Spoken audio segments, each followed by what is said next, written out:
Olá para você que acompanha a programação da TV Pai Eterno. Está começando mais um Conhecimento da Fé, o seu compromisso com a Palavra de Deus. E nós queremos agradecer a sua audiência, a você que tira sempre este tempo especial para aprofundar diante do texto sagrado, as Sagradas Escrituras que nos dão um horizonte daquilo que o Senhor deseja comunicar a cada um de nós através da sua palavra. Seja bem-vindo, bem-vinda a mais um programa Compromisso, o Conhecimento da Fé, e nós queremos rezar, pedir a força do Espírito Santo para que nos seja o conselheiro admirável, que seja aquele que nos oriente diante deste estudo e deste aprofundamento da Palavra de Deus. Nosso programa, você sabe, vai ao ar sempre às quartas, às 9 da noite e aos sábados ao meio-dia. Obrigado pela sua audiência. Rezemos juntos.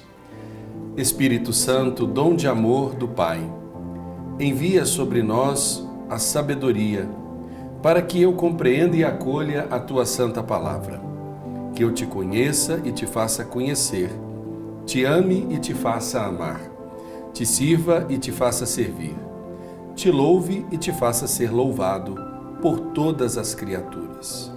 Faz, ó Pai, que pela leitura da Palavra, todos os nossos corações se abram à graça e à salvação.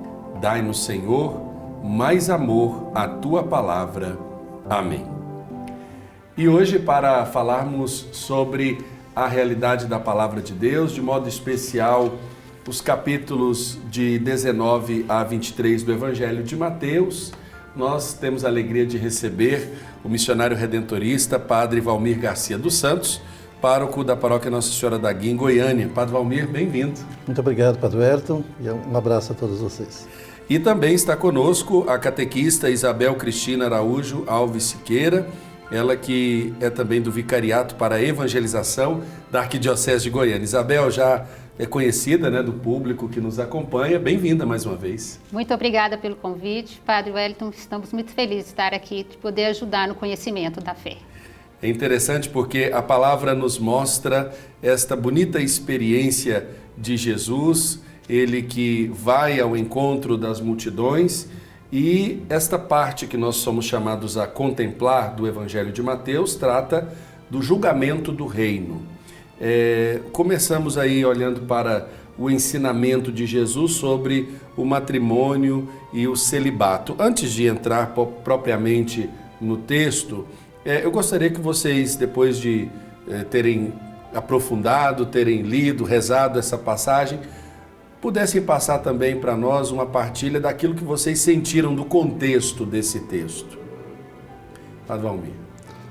Bom, em primeiro lugar, todo texto da Palavra de Deus, ele deve ser observado sempre num contexto para o qual ele foi escrito e também no qual foi escrito e também o pretexto para que ele foi escrito. Então, é muito interessante quando a gente nota assim, essas crises, dificuldades, desafios que Jesus passou e também os questionamentos que ele teve que enfrentar para dar solução e apresentar um reino de amor para as pessoas. Então, eu fico muito feliz de reler esses textos e de rever assim, pontos essenciais para a nossa fé que nos ajuda a compreender bem o mistério daquilo que Jesus quer de nós. Isabel, quando falamos do tema desse programa, os eventos na Judéia e o ensinamento de Jesus no templo, como você recebeu esse texto? Como foi a sua percepção diante da leitura desses capítulos? Nesses capítulos especificamente, a gente percebe uma parte do conflito de Jesus ao chegar no templo, né? Os conflitos que a própria presença de Jesus provoca diante de pessoas que não estão não estão entendendo o que ele está fazendo ali. Então, eu senti principalmente uma questão assim de um conflito dele com os fariseus, doutores da lei, porque ele traz uma notícia e os fariseus doutores da lei não estão muito satisfeitos com a notícia que ele traz. E é interessante porque a subida a Jerusalém é uma parte fundamental dentro dos evangelhos sinóticos que nós temos estudado durante este tempo. A subida a Jerusalém representa o caminho ao Gólgota, né, a este sofrimento, a esta entrega incondicional, e Mateus prepara o leitor para esse momento da paixão, morte e ressurreição de Jesus, dividindo suas 5 partes narrativas, né, em 2 momentos.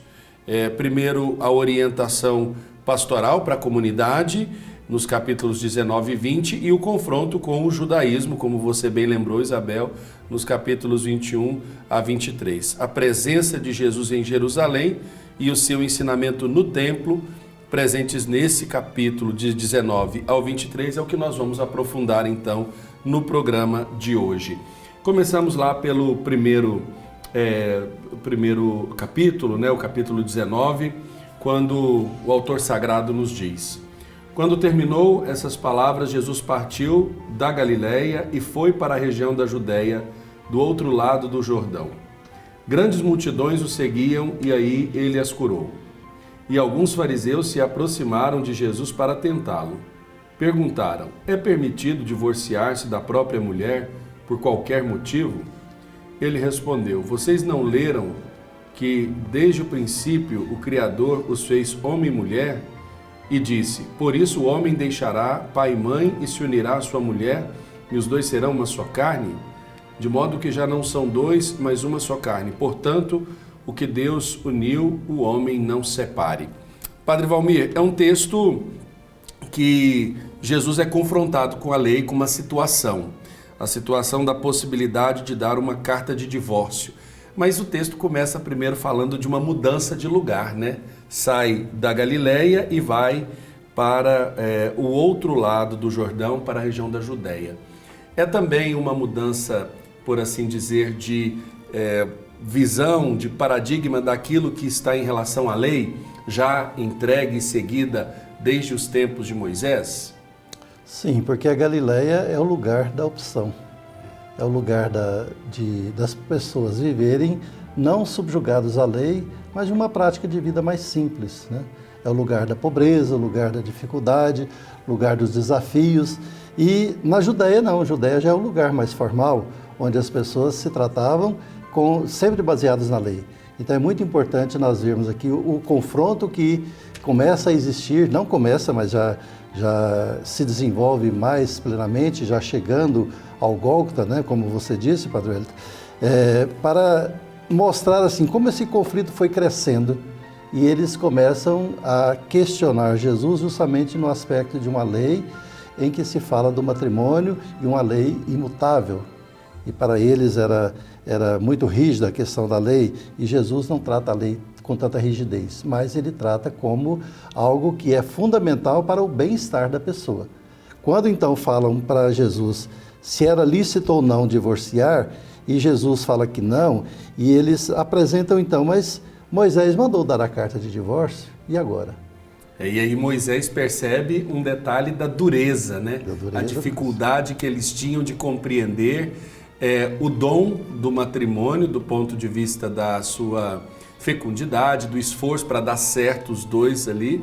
E a lei mosaica permitia já em alguns casos cartas de divórcio, o que, digamos, de alguma forma subjugava a mulher à vontade ou não de seu marido, né? E isso está muito presente aqui, né, Isabel? Tanto que ele coloca, o homem pode dar a carta de divórcio para a mulher, não faz referência nenhuma se a mulher podia dar a carta de divórcio ao marido, né? Até porque aqui a sociedade ela é patriarcal, não compreendia nem mesmo no censo, por exemplo, a contagem das mulheres, né? Nem contada. Né? Lá na passagem, né, sem contar homens e mulheres, todos ficaram satisfeitos, né? Tantos homens comeram, sem contar homens, né? sem contar crianças e mulheres. E, Padre Valmir, esse momento em que Jesus explica o motivo pelo qual Moisés permitiu a carta de divórcio, e ele remete à dureza do coração, ele os confronta com a falta de docilidade para com os dons que Deus oferece à comunidade, né? E isso vai ser presente como essas exceções ou esses desdobramentos de regras que tem no Decálogo, né? E os judeus tinham muitos, né? Tinham muitos. E aí eu acho muito interessante quando Jesus ele apresenta algo que está na essência e não na produção daquilo que vem após a lei, após o legalismo. Então ele apresenta o casamento como algo fundamental, como algo que é do dinamismo da compreensão do amor. E ele fala para uma sociedade patriarcal, como você mesmo citou agora, Padre Wellington. É importante a gente notar que numa sociedade patriarcal, naquele tempo, falar de amor, falar de respeito, falar de respeitar as mulheres era algo inconcebível. E Jesus fala, olha, essa questão do divórcio foi apresentada por causa da dureza, ou seja, porque vocês não têm amor. Eu sempre gosto de me remeter àquele texto de Ezequiel, no capítulo 36, quando Deus fala assim, deixa eu arrancar do peito de vocês o coração de pedra, porque nós muitas vezes somos insensíveis às realidades, insensíveis às pessoas, não vemos o sentimento que cerca as pessoas, e só o objeto que muitas vezes nós consideramos ser a pessoa. Um outro elemento que o capítulo 19 nos traz é a questão da consagração por amor ao reino de Deus, né, ao reino dos céus. Ele fala que há eunucos que assim nasceram do ventre materno, no versículo 12, que foram feitos assim pelos homens, e há eunucos que se fizeram tais pelo reino dos céus. Quem puder compreender, compreenda. Então algumas crianças foram levadas, e aí Jesus repreende aqueles que as impediam, né, de chegar perto dele, diz, deixai vir a mim as crianças, e não as impeçais de vir a mim, pois dela é o reino dos céus, e tendo imposto a mão sobre elas, partiu daí. Padre Valmir, o que é eunuco? É porque a palavra surge, né, no texto, e é bom que a gente esclareça também esse termo, né? Nós podemos dizer hoje, na linguagem mais formal da igreja, que são os celibatários, aquelas pessoas que não se casam e não têm relacionamentos conjugais, ou seja, relacionamentos sexuais com a outra pessoa. Então é uma pessoa que se preserva sexualmente. Então há aqueles que fazem por opção, como é o nosso caso religioso e do sacerdotal, há aqueles que são feitos pelos homens, ou seja, que são castrados literalmente, e há aqueles também que nasceram assim, né, que não têm essa libido tão forte que faz com que ela procure outra pessoa, sexualmente falando. Isabel, quando falamos, por exemplo, da questão do celibato e uma consagração por amor a Deus, existem exemplos no Antigo Testamento, como Jeremias e outros que buscaram se consagrar totalmente a Deus para o anúncio da sua profecia, para o trabalho diante do reino. Havia uma dificuldade do ponto de vista do judaísmo tardio de compreender o valor do celibato. Hoje, né, diante de muitas questões que são apresentadas no coração da igreja, até na catequese, você observa que as pessoas elas estão devidamente abastecidas de informação para entenderem o valor do celibato para a vida da igreja no mundo atual? Padre Wellington, infelizmente não, a gente ainda tem muita dificuldade. Que a gente conversava antes do programa com o Padre Valmir, a questão como que as pessoas se colocam, qual o valor maior da vida dela, e muita gente não entende que a pessoa pode se dedicar, que ela precisa muitas vezes se dedicar integralmente. Um exemplo clássico, nós catequistas, a maioria das pessoas casadas, né? A gente tem marido, tem filhos, tem família. Então, assim, a família, se ela não compreende o nosso trabalho, se não compreende a nossa missão, a família muitas vezes impede e não ajuda que as pessoas continuem sendo catequistas. Muitas pessoas entram na catequese, buscam a catequese, mas em determinado momento, olha, não vai dar para continuar por causa da minha família, por causa do meu marido, por causa dos meus filhos. Elas apresentam essa dificuldade. Então, assim, e muitas vezes, no caso, o reino precisa, né, o anúncio, muitas vezes precisa de dedicação exclusiva, dependendo, por causa, né, das demandas. Então, muita gente tem dificuldade em entender isso, né? E, Padre Valmir, quando traz o elemento da criança, Jesus aproveita para pedagogicamente ensinar que a pureza, ela não vem só também da questão da abstinência sexual, mas da pureza de coração e também de intenções, né? Quando chama a criança e diz que é dela o reino dos céus, ele remete a dimensão da pureza de intenções, da falta de maldade no coração da criança, e que se nós quiséssemos ter posse desse mesmo reino, deveríamos imitar ou ter um coração de criança. Como numa das bem-aventuranças fala, né? Felizes os puros de coração, porque verão a Deus. Essa pureza não é inocência, como nós temos esse costume de usar a palavra inocente, é aquela pessoa que não sabe nada. Jesus não está querendo dizer isso. A inocência de uma criança é a pureza de intenção. A criança não tem maldade, a criança não tem malícia. Enquanto ela não aprende isso ao longo da sua vida, na convivência, né, com os adultos, ela preserva essa identidade pura, esse coração puro. E também uma honestidade, que eu vejo que uma criança, ela é honesta. Quando uma criança gosta de alguém, ela gosta, mas quando não gosta também, ela não gosta.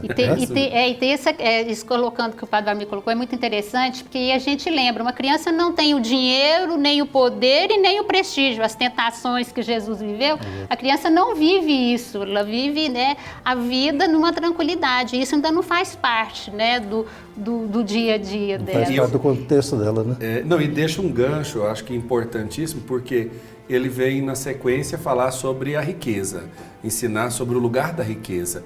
E para a criança, riqueza não é o foco de sua atenção, de seu esforço, né? A criança, pelo menos deveria ser assim, né? Hoje, talvez, diante de uma sociedade mais consumista, onde nós temos acesso a mais bens de consumo e etc., talvez ainda tenhamos diferenças e ressalvas quanto a isso. Mas aí o autor sagrado, no versículo 16 do capítulo 19, vai nos dizer que alguém se aproximou de Jesus e disse: Mestre, o que devo fazer de bom para ter a vida eterna? E ele responde: Por que você me pergunta sobre o que é bom? Um só é o bom. Mas se você quer entrar para a vida eterna, pratique os mandamentos. Ele perguntou-lhe: Quais? Jesus respondeu: Não mate, não cometa adultério, não roube, não levante falso testemunho, honre pai e mãe e ame ao próximo como a si mesmo. O jovem disse: Tenho praticado todas essas coisas. O que me falta ainda? Jesus lhe respondeu: Se você quer ser perfeito, vá, vende os seus bens, doe aos pobres e terá um tesouro nos céus. Depois venha e me siga. Ao ouvir isso, o jovem foi embora triste porque tinha muitos bens. Que dificuldade, né? Que situação do ponto de vista da crise existencial desse jovem, porque é um texto eminentemente vocacional, né? Nós estamos vivendo aí o ano vocacional, podemos olhar quantos jovens se identificam com esse jovem que era uma pessoa boa, vale dizer, né? Vale ressaltar isso, era uma pessoa boa, cumpriu os mandamentos, mas tinha um demasiado apego aos bens materiais, né, Padre Valmir? E como é interessante esse texto, eu gosto sempre de refletir isso. Quando o jovem se apresenta a Jesus e pergunta: o que eu devo fazer para entrar no reino dos céus? Jesus fala para ele simplesmente: viva os mandamentos. Quais? E olha que Jesus apresenta aqui os mandamentos que não fazem referência a Deus. Ele não fala de amar a Deus, não fala de de cultuar Deus. Os 3 primeiros mandamentos ele não cita. Ele só cita os outros que fazem referência ao nosso relacionamento. Não matar, respeitar, etc. Os outros 7 mandamentos. E ele coloca um ponto ali: faça isso e você terá a vida eterna. Mas aquele rapaz queria mais. Eu acho que ele queria provocar Jesus e falou: mas que devo fazer a mais? Gente, eu já estaria satisfeito. Jesus falou: faça isso, então ponto. Coloca um ponto final ali. Isso. Não, mas ele Jesus quis mais. já deu o aval, né? Já deu o aval. Agora ele quis. Então Jesus falou: se você quer ser perfeito, venda tudo e me siga, né? Para mostrar a pureza da sua intenção, né? Que a sua intenção não está em cima dos bens materiais, você amealhou o resto da vida. E em momento nenhum Jesus criticou o bem dele. Exato. Depois sim critica por causa, como você disse agora há pouco, o apego aos bens materiais que o entristeceu e que o fez agora distanciar da proposta de Jesus, que era viver a eternidade feliz. O bem se tornou empecilho na medida em que ele colocou o bem acima do segmento de Jesus. Isabel, nós não podemos nos equivocar de pensar que Jesus condena aquele que trabalhou e conseguiu obter os seus rendimentos, né? Isso não é o caso aqui. né? E ele está dizendo de algo muito mais elevado, né? De uma intenção muito maior. Isso. A riqueza é um empecilho para essa busca da perfeição evangélica em Mateus? Se ela for o valor maior da vida da pessoa, se ela for o Deus da vida dela, o Deus com D minúsculo, né? Quando a gente fala Deus com D minúsculo, antropologicamente, aquilo é que é o valor maior da sua vida, o topo da sua hierarquia de valores. Se ela for o Deus da vida delas, aí vai ser um empecilho, né? Porque aquilo é o Deus. Como Jesus se refere lá em Mateus 6, até a gente falou no programa anterior, né? Não dá para servir a Deus e ao dinheiro. Fala de Jesus, né? Não dá, são dois senhores. O próprio Jesus nos lembra. Chama o dinheiro de senhor. Então, sim, se for o senhor da vida dela, é um empecilho. Interessante, né, padre? Eu gosto muito de uma citação de uma canção, eu não saberia dizer agora quem é o cantor, mas eu gosto de uma canção popular que fala assim: pelo menos uma vez na vida você deve dizer ao dinheiro quem é que manda em quem. Mesmo dono de quem? Quem é dono de quem. Eu acho muito interessante isso. E não é só uma vez na vida que a gente tem que dizer isso, é sempre. Sempre nós precisamos dizer isso. Quem é que manda em quem? Porque, infelizmente, aquele homem, aquele jovem, ele estava procurando Jesus, ele estava sendo dominado pelo dinheiro. Não estava sendo dominado pela bondade e retidão, que ele era bom, né? Ninguém questionava a bondade dele. Isso a gente lembra, né? Cortando você, a gente lembra que o Jesus não quer ninguém passando fome, não quer ninguém sem casa, não quer ninguém... Ele não se alegra com a miséria, com a né? miséria. O problema é quando o dinheiro se torna o Deus na vida da pessoa. Né? Um lugar para cada coisa em seu lugar. Nós vamos para um rápido intervalo. Na volta, nós temos aqui a oportunidade de falar ainda sobre a palavra de Pedro, confrontando a Jesus, o que nós vamos ganhar depois de deixarmos tudo para te seguir. Na volta, nós temos mais conhecimento da fé daqui a pouco.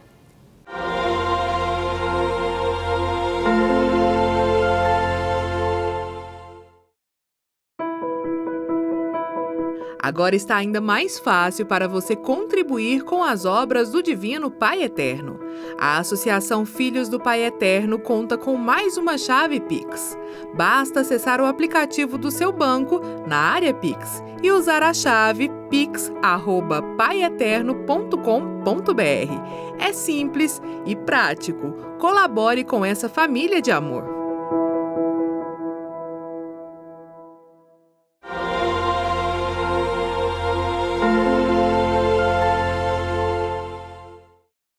Estamos de volta com o Conhecimento da Fé, hoje falando sobre alguns aspectos especiais, sobre eventos, né, que Jesus vivencia na região da Judéia e que ele traz ensinamentos para nós nos seus encontros diante dos capítulos 19 a 23 do Evangelho de Mateus. Estão conosco o padre Valmir Garcia dos Santos, missionário redentorista, pároco da paróquia Nossa Senhora da Guia, em Goiânia. E também a Isabel, catequista, que colabora com o vicariato para a evangelização da Arquidiocese de Goiânia. Nós fomos para o intervalo e eu busquei aqui adiantar essa realidade do confronto com Pedro, né? No versículo 27, eu queria que um de vocês pudesse ler, para que a gente pudesse seguir então aquilo que é o encontro de Pedro com Jesus no seu questionamento, digamos, mais humano. Padre Valmir, por favor. Pedro, tomando então a palavra, disse: eis que nós deixamos tudo e te seguimos. Que receberemos? Disse-lhe Jesus: em verdade eu vos digo, a vós que me seguistes, quando as coisas forem renovadas, e o Filho do Homem se assentar no seu trono de glória, vós assentareis, vós também, em 12 tronos para julgar as 12 tribos de Israel.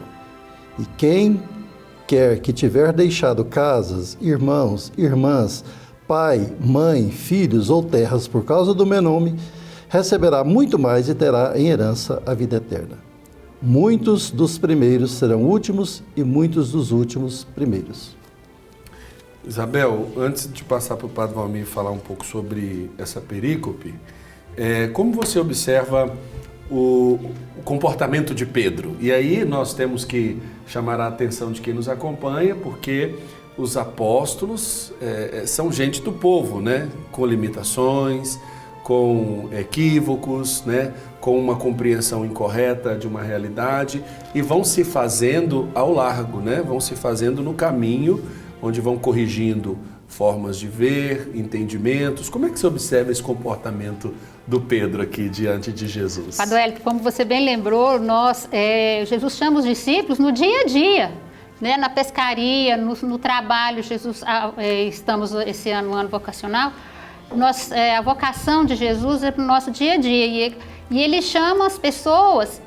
Ele não foi no templo, ele não foi em nenhum seminário, né, chamar as pessoas. É gente como a gente mesmo. E Pedro é nosso retrato, né? O retrato de nós, no nosso dia a dia. Muitas vezes nós nos aproximamos da fé e esperamos retribuições, né, divinas, retribuições de Deus, a partir das coisas que a gente faz ou deixa de fazer, né? Às vezes a gente até cobra, mas eu dei tantas catequeses, né? Então eu deveria receber mais, deveria ter uma graça. Então isso é bem desafiador e isso é a nossa cara, né? Nós somos, é a nossa humanidade aqui, o Pedro, né? Padre Valmir, o Pedro se equivoca, né? Ao perguntar o que vai ganhar com isso, porque talvez o ganho que ele procure é o ganho que se confronte com a passagem do jovem rico, né? Que tinha muita coisa, então talvez ele tivesse esperando receber algo como uma intervenção divina para amealhar uma riqueza maior. Como sempre, e a Isabel citou bem aqui, como sempre nós muitas vezes somos interesseiros, muito interesseiros, e cobramos de Deus aquilo que nós queremos alcançar por fazer alguma coisa. Quantas e quantas vezes ao longo do meu ministério sacerdotal já me deparei com pessoas assim: eu ajudei a construir essa igreja, eu tenho direito adquirido de fazer isso. Um dia eu vi uma pregação de um pastor, um fundador de uma igreja, que não precisa citar o nome, e ele falou assim: Deus tem a obrigação de me ouvir porque eu sirvo a Ele. Ou seja, é uma relação muito comercial com Deus que nós temos. Isso é muito triste, caros irmãos e irmãs, porque Pedro aqui ele está referindo exatamente isso, a uma relação comercial. Eu te dei algo e agora, o que eu vou ganhar? E Deus já nos promete a vida eterna. E para que mais do que isso? Mas a gente quer sempre mais.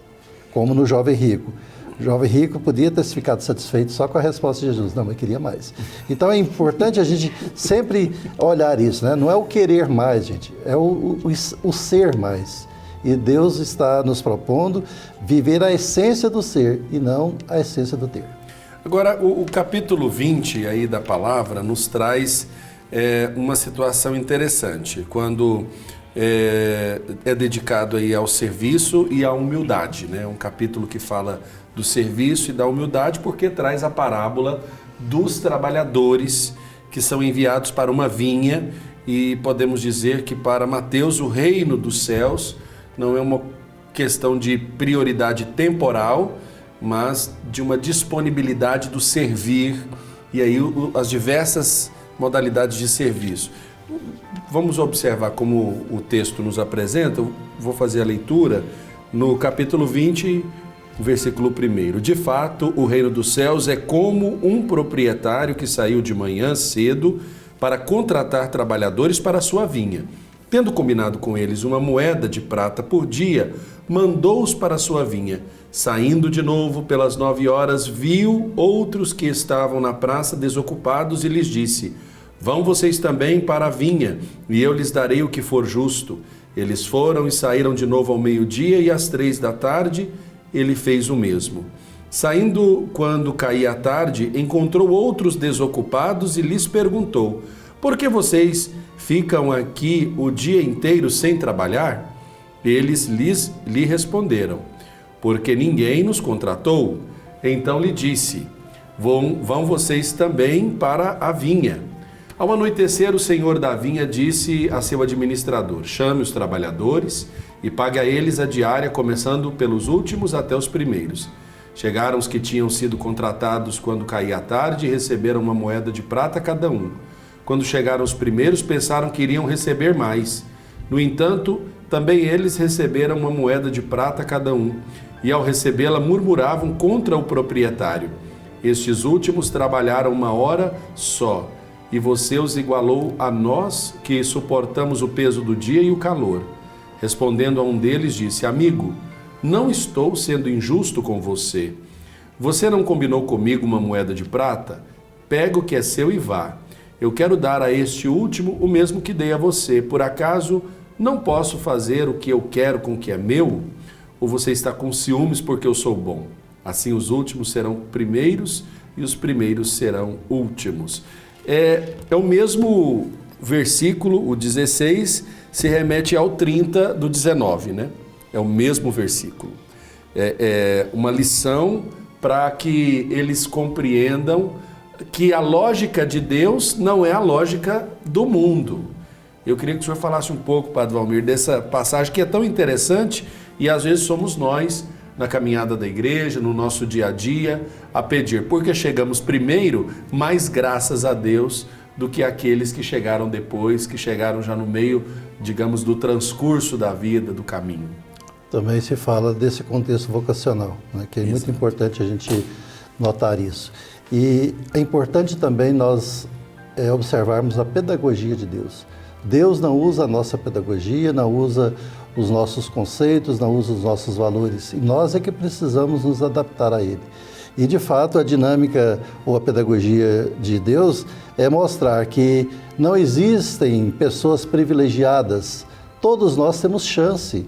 Todos nós somos chamados, seja ao nascer, nós já nascemos em berço católico, cristão, graças a Deus, isso é maravilhoso. Mas Deus prometeu o quê? A vida eterna, para quem já nasceu cristão.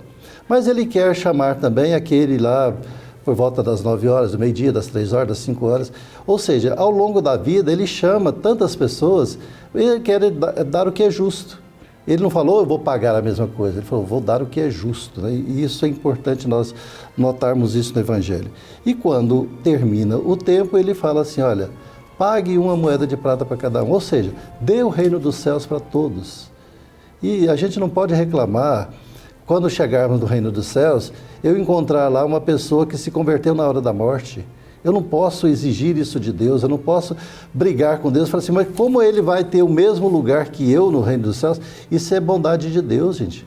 Nós não precisamos parar com essa mania de usar o capitalismo, né, o sistema econômico capitalista, dentro do relacionamento com Deus e dentro dessa dinâmica pedagógica que Deus usa para nos salvar. É um dado interessante e forte, né, desse momento aí que ele ensina sobre a parábola dos trabalhadores, trazendo em voga a justiça de Deus, contrapondo com a justiça dos homens. Né? Exato. E ele lembra a questão, né, de novo, a justiça. E essa parábola também a gente tem, da catequese, nós trabalhamos o próprio trabalho, né? Como nós estamos trabalhando, como nós estamos nos relacionando com os trabalhadores, estamos fazendo justiça ao trabalho, né? Nós estamos remunerando, nós estamos cuidando e dando um retorno justo aos trabalhadores e trabalhadoras hoje, né? Como o padre Valmir colocou, né? O sistema, ele está remunerando bem as pessoas estão recebendo o que é justo para ela comer, para ela viver, né? Nossos trabalhadores, as pessoas que trabalham, estão tendo uma vida digna com o salário que recebem, né? É interessante porque na sequência aí do capítulo 20, do versículo 17 até o versículo 28, 2 episódios estão representados. Um terceiro anúncio da paixão, onde ele diz mais uma vez que vai subir a Jerusalém, o Filho do Homem será entregue nas mãos dos sacerdotes, dos chefes e doutores da lei. Eles o condenarão à morte e o entregarão aos gentios para ser desprezado, açoitado e crucificado, mas no terceiro dia ele ressuscitará.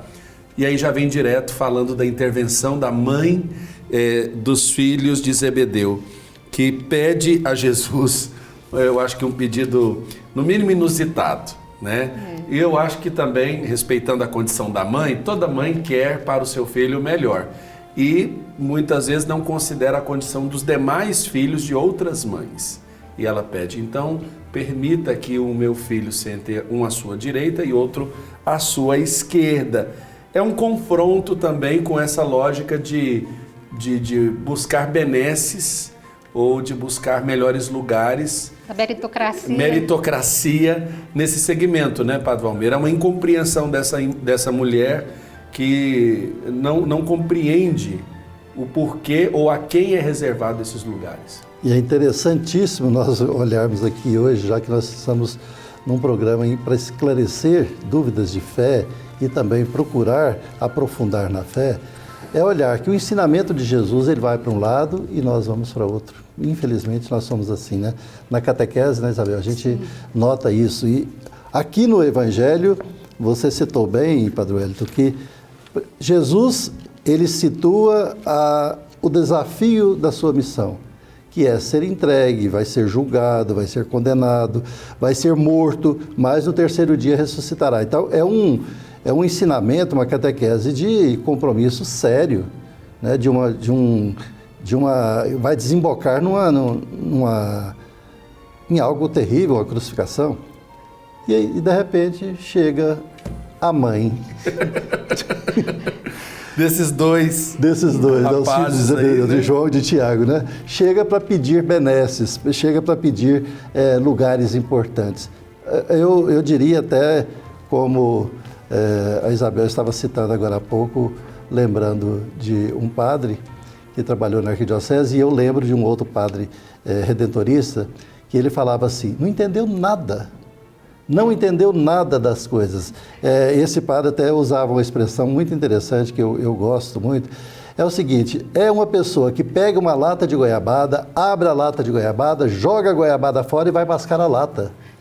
Aquela mãe dos filhos de Zebedeu literalmente mascou lata naquele momento, porque ele estava ensinando algo muito sério.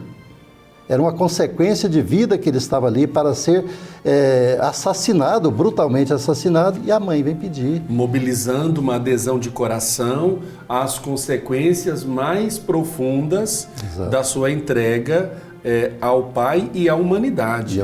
Então, por isso que tamanha gravidade e tamanho disparate da intervenção. E a mãe pede.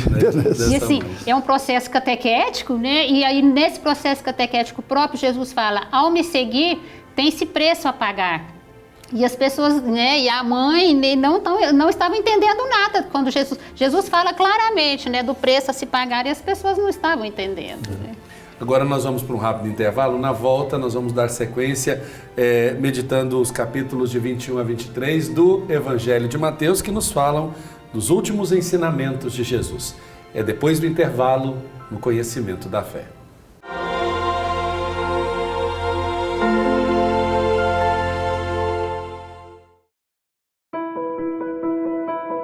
Agora está ainda mais fácil para você contribuir com as obras do Divino Pai Eterno. A Associação Filhos do Pai Eterno conta com mais uma chave Pix. Basta acessar o aplicativo do seu banco na área Pix e usar a chave pix@paieterno.com.br. É simples e prático. Colabore com essa família de amor.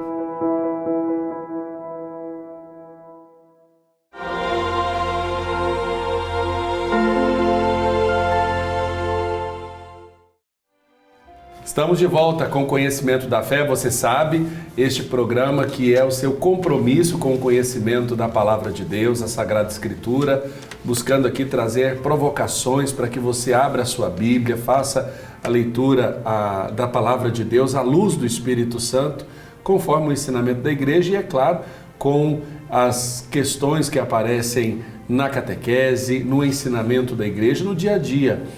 E você sabe também que o nosso programa é sempre às quartas, às 9 da noite e aos sábados, ao meio-dia. Muito obrigado a você pela sua audiência. Hoje, falando sobre esta realidade particular do Evangelho de Mateus, do capítulo 19 ao 23, agora olhando para os capítulos 21 a 23.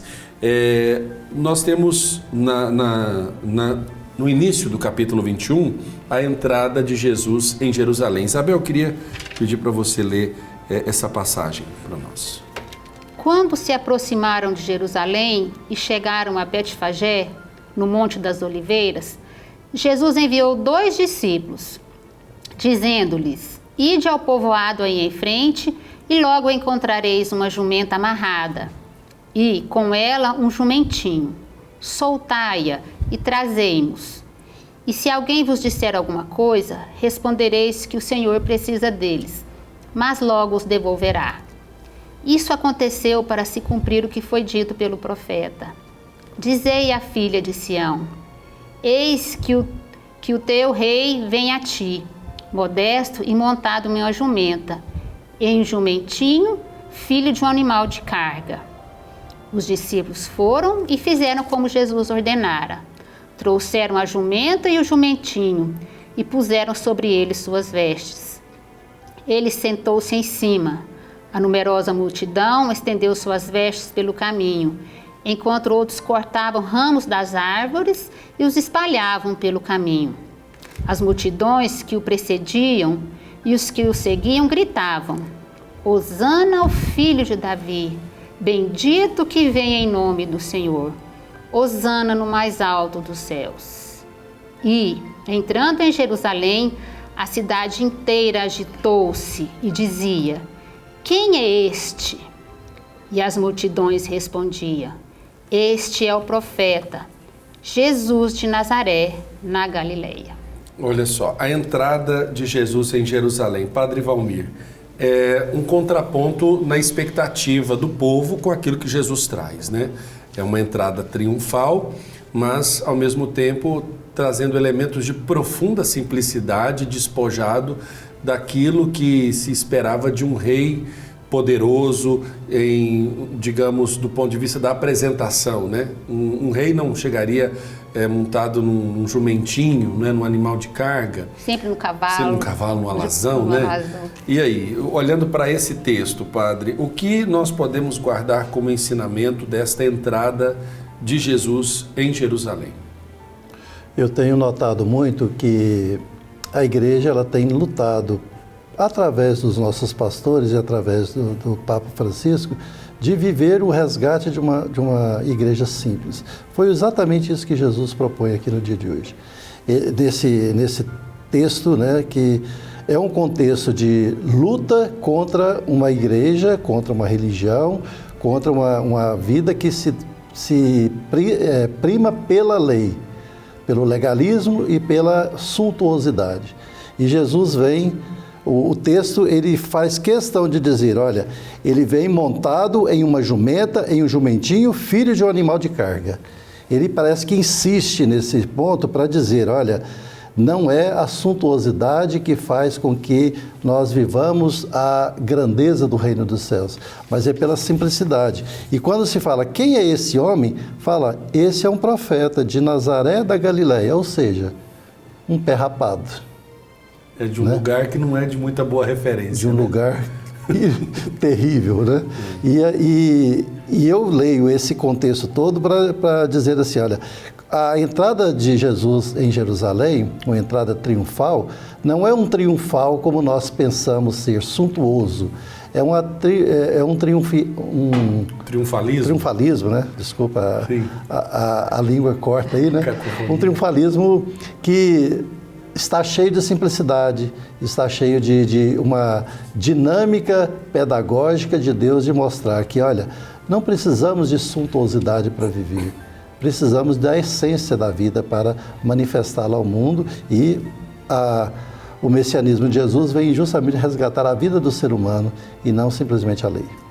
Isabel, quando a gente vai na sequência desse texto, Jesus chega em Jerusalém e não vai descansar, né? Não. Ele tem muitas ações. Aqui nós temos um capítulo cheio de elementos de ação de Jesus, né? Ele entra no templo, expulsa todos os que aí vendiam e compravam, derrubou as mesas dos que trocavam moedas e as cadeiras dos que vendiam pombas e lhes disse, está escrito, minha casa será chamada casa de oração, mas vocês a transformaram em abrigo de ladrões. E foram a ele no templo cegos e coxos e ele os curou. Ao ver os milagres que Jesus fazia e as crianças gritando no templo, Hosana ao filho de Davi, os chefes dos sacerdotes e os doutores da lei ficaram indignados e disseram a Jesus, estás ouvindo o que eles dizem? Jesus lhes respondeu, sim, vocês nunca leram da boca de bebês e criancinhas de peito tirastes um louvor? E deixando-os, saiu da cidade e foi a Betânia, onde passou a noite. Interessante que Jesus entra em Jerusalém, vai até o símbolo maior da religião, templo, né? E dá um ensinamento com a sua ação, né? Repreendendo a questão do comércio dentro do templo. E ele de novo as crianças, né? Você viu, né? E da boca das crianças veio o reconhecimento, né? De que ele é o filho, né? O filho de Davi. Ela é mais confusão, né? Como a gente colocou, Jesus buscando, não buscando, mas fazendo o que ele quer próprio dele, chamando a atenção para lembrar qual que é a intenção do templo. Ele acha conflito, porque os sacerdotes e os escribas não vão aceitar que Jesus retome, que Jesus lembre as pessoas qual que é a intenção do templo, né? Do resgate. O templo está ali para poder resgatar e trazer as pessoas para a vivência com Deus. E muitas vezes, nessas questões do dinheiro, faziam distanciar, porque não eram todas as pessoas que tinham posses para fazer o sacrifício do templo, né? Não era todo mundo que podia, que tinha dinheiro para poder pagar o sacrifício do templo que os escribas e os sacerdotes, né, prescreviam, as 613 leis, né? E se a gente for observar o texto desse 22º capítulo, ele traz, desse 21º, melhor dizendo, ele traz muitos outros elementos, como ainda a volta dele à cidade, né? Fala da figueira, amaldiçoa a figueira que não tem frutos, que é uma imagem também de uma fé seca, né? Podemos assim dizer, uma fé que às vezes é professada na aparência ou na vistosidade sem frutos. Talvez essa fé que ele condena do ponto de vista da ação do judaísmo à sua época, e fala dessa autoridade, porque quando chega no ponto da autoridade, onde Jesus está no templo, está ensinando, as pessoas estão ouvindo, e alguém questiona a autoridade de Jesus.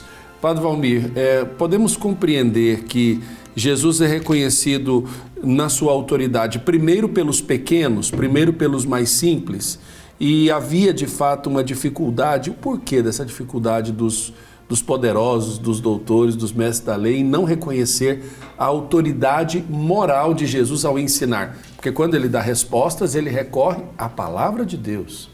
Bom, a dificuldade dos poderosos de entender Jesus, que é o cerne dessa questão que você apresentou, Padre Wellington, é por causa dos privilégios. E a facilidade que os simples tinham de compreender é porque eles não tinham privilégio. Então, por exemplo, quando Jesus entra em Jerusalém, nesse capítulo aqui, fala que primeiro ele entra triunfal e depois ele já começa a fazer uma ação que mexe com os privilégios, ou seja, expulsa os comerciantes do templo.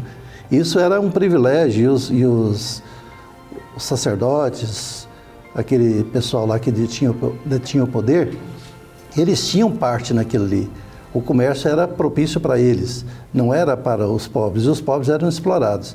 Então, Jesus, com a sua ação, com a sua fala, que mostra essa busca de não privilégio, é exatamente para mostrar a essência da religião, que a religião não pode estar fundamentada em comércio, em uma relação com Deus que seja de exploração, mas sim de simplicidade. Então é por isso que a dificuldade dos poderosos entender e também a facilidade dos simples de compreender.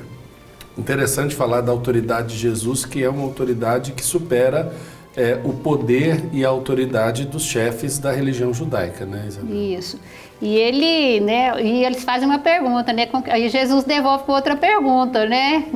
Que autoridade João faz essas coisas? Jesus traz João à baila, né? Porque se Jesus falasse de João, o povo ia ficar bravo com ele, né? E se Jesus fala mal de João, o povo também ia ficar bravo com ele. E Jesus, como eles não respondem, Jesus também, na sua autoridade, falou, também não vou dizer. Para os discípulos, com que autoridade ele fazia isso. E ele tem um discurso lá no capítulo 23, já terminando, o nosso tempo está se esgotando, mas olhando aí, passando de modo superficial, claro que você que está em casa vai ler de modo mais pausado e também aquilo que nós não conseguimos abarcar aqui, você pode depois aprofundar o seu estudo, a sua reflexão. No capítulo 23 começa uma série de ais, né? Ai de vocês, guias cegos, ai de vocês, doutores da lei, fariseus hipócritas. Ele vai falando esses ais, remetendo-se principalmente àqueles que tinham poder sobre a forma como a lei deveria ser aplicada, né? E começa dizendo de quem coloca peso nas costas das pessoas e não dá conta de carregar esse mesmo fardo, né, Padre Valmir? Exatamente. A religião, caros irmãos e irmãs, é para nos ajudar a ser pessoa melhor. E a responsabilidade que temos de fazer o outro melhor. E não de ficar questionando certas coisas que não tem nada a ver com a nossa espiritualidade, com a nossa fé. E sempre dizer assim, olha, eu tenho responsabilidade, a mim foi dada uma missão que eu preciso exercê-la com cuidado. Se eu não o faço, ou se eu não faço essa missão com o objetivo para o qual eu fui enviado, eu vou prestar conta disso. E é muito, muito difícil nós vermos pessoas hoje, por exemplo, explorando a fé das pessoas em nome de Deus, em nome da religião. É muito ruim, é o que Jesus fala dos pastores, dos maus pastores, que não sabem conduzir bem as pessoas. Nós temos uma responsabilidade, tanto nós, padres, catequistas, né, e todos aqueles que têm alguma missão, de levar a pessoa a viver uma fé íntegra. Se nós desvirtuamos, nós iremos prestar conta disso. Tá certo, nosso tempo já se esgotou. Eu quero agradecer a participação aqui dos nossos convidados, o Padre Valmir Garcia dos Santos, missionário redentorista, pároco na paróquia Nossa Senhora da Guia em Goiânia. Padre Valmir, muito obrigado, viu? Eu que agradeço, Padre Wellington. A nossa amizade, o nosso carinho um com o outro é muito bonito e espero que esse programa tenha alcançado o coração de vocês e que nós saibamos vivenciar a nossa fé de uma maneira mais simples. Isabel Cristina Araújo Alves Siqueira, catequista, também auxiliar lá no Vicariato para a Evangelização da Arquidiocese de Goiânia. Isabel, obrigado, viu, pela sua participação mais uma vez. Para mim, sempre uma honra poder ajudar no conhecimento da fé, né? Nossa vocação como no Ministério da Palavra, né? Todo catequista e toda catequista. Então, para a gente, sempre uma honra estar podendo ajudar. Eu que agradeço. E agradeço também a você, caro telespectador, que nos acompanhou nesse momento do nosso conhecimento da fé. Lembrando que o nosso programa vai ao ar todas as quartas às 9 da noite e aos sábados ao meio-dia. A você o nosso agradecimento, muito obrigado pela sua audiência.